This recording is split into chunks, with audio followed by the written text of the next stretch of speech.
Maggie's medium sister promptly falls into a trance and switches into the voice of a Chinese man called Mr. He Wu, telling them that they are so lucky to be offered such a beautiful flat for only 25 shillings a week. It's safe to say that this is a novel in which you are never quite sure what will happen next. Over the following pages, we hear of the young couple's defiant marriage, against Charles's family's wishes, and of Sophia's habit of carrying about her pet newt and giving him swims in water jugs.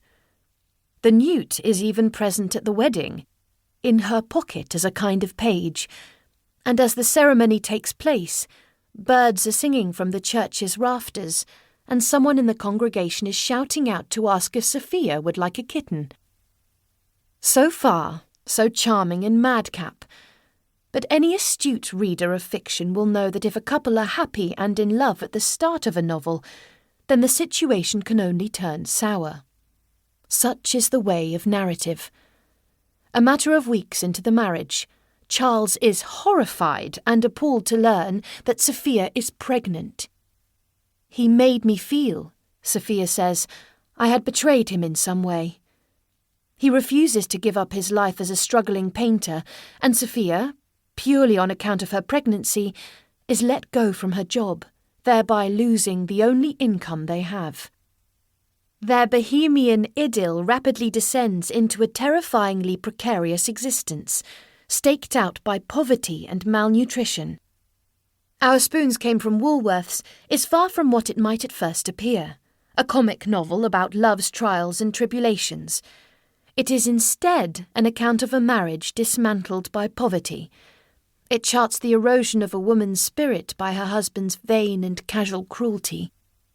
By the final pages, the reader is left in a state of suspended shock that such things could ever happen. Comyns builds up the novel's central tragic climax with artful clarity. Much of its impact lies in the disparity between tone and content. Our Spoons Came from Woolworths is a stream of digressive conversational confidences and asides, airy, witty, and yet concealing great pain. Sophia relates the most dreadful events in the same light tone that she deploys for the adventure of the wedding, which proves to be an upsettingly effective device.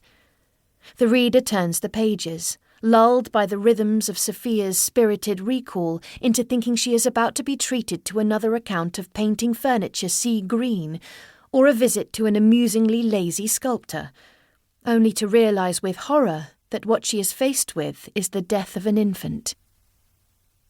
Words such as unique and original are overused in describing prose style, but it's tempting to reach for them when trying to convey what is so compelling about Barbara Comyns.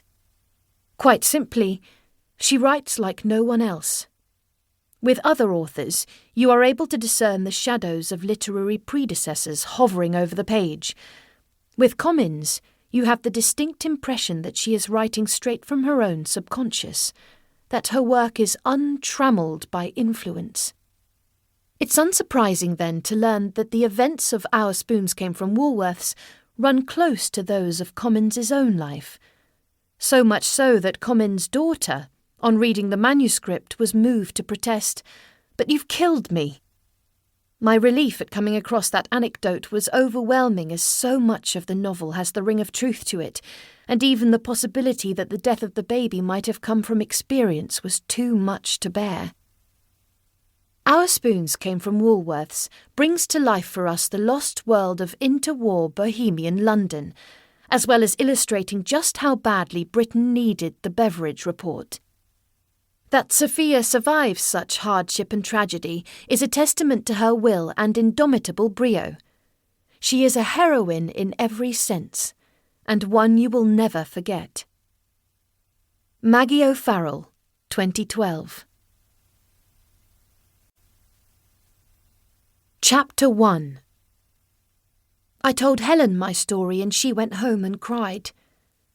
In the evening her husband came to see me and brought some strawberries.